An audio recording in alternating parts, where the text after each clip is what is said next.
Mills with surfstrengthcoach.com and surftrainingsuccess.com. Shoulder work. For those of you that have gone through Surf Training Success or are starting to, you'll see that there's not a lot of direct overhead pressing until you get to phase 3. So pretty much all of phase 1 and phase 2, and for a large majority of beginning clients, whether they're surfers or other type of athletes or just trying to lose some weight, we don't do loads of overhead pressing because very often people's shoulders are out of alignment, they don't have enough mobility in the spine.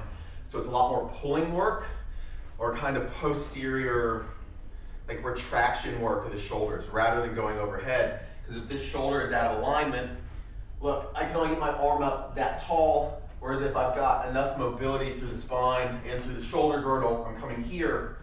So people with these offset shoulder postures and upper body postures, if they're pressing overhead, they're essentially just giving themselves shoulder impingement each time they go overhead. So again, lots of pulling work, getting the shoulders reset, mobility work, just to get it in the right position before we start going into overhead pressing. So again, in phase 3, that's the first time we start doing overhead pressing work. So I want to give you a couple things that you can start working on for overhead stuff. Shoulder training, you got to have some durable shoulders. Again, all this needs to be worked alongside lots of tissue work. Get all this opened up, get the posterior shoulder working again. I've done loads of blogs and articles about that, so check out the website. So first, I usually start a lot of people in kind of this half kneeling position. So we're working on core strength, spine stability, but I like a bottoms up kettlebell press. And so since it's bottoms up this way rather than this way, it's just a lot more unstable, so it's forcing your body to recruit more of its stabilizer muscles, so kind of rotator cuff gets fired up a bit more. So you're staying totally vertical, tight through the spine, pressing straight overhead.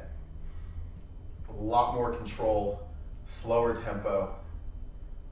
You're gonna have to go lighter the first couple rounds than you think. So this setup, vertical, tight glute, you're getting your glute to stabilize the pelvis, tight core. I'm not leaning side to side.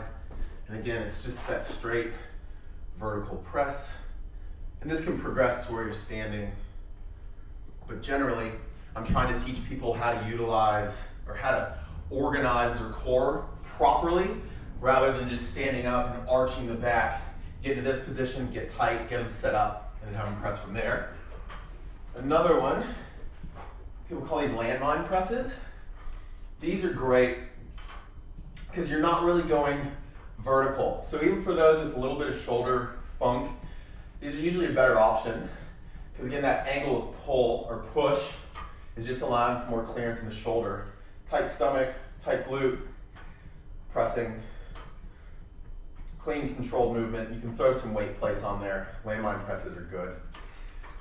So the 2 variations of kind of beginner overhead work. Again, all this needs to be worked alongside with all the tissue work up front, lots of pulling movements. Face pulls are a good one. I've done videos of that before. And then a progressive shoulder movement is kind of like a clean to press. So we're working on power. We're also just developing shoulder strength.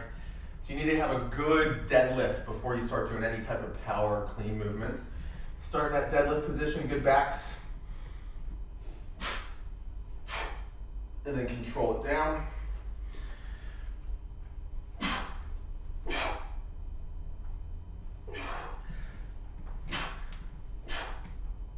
So it's kind of an explosive movement out of the bottom position.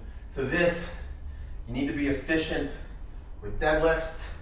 It's an explosive deadlift, up, racket, little push from the legs, get it totally vertical overhead. Notice when I'm overhead, I'm stacked, so I'm not leaning backwards to get it overhead. I've got that range of motion in my shoulder to get totally vertical. A lot of people, to get here, they've got to arch or do something funny with their body. So you need to get that range of motion tight through the core.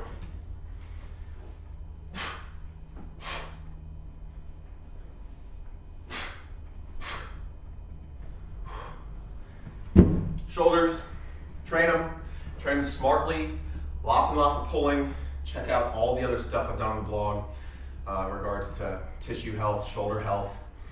And so again, go through Surf Training Success, keep up with all those performance mobility drills and all the recovery secrets. That's all the tissue work, and even the Essential Shoulders program in that.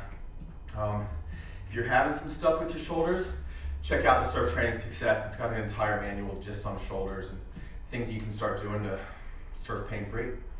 Train your shoulders, do it smartly. Don't give yourself a rotator cuff operation or whatever. And that's it. Peace.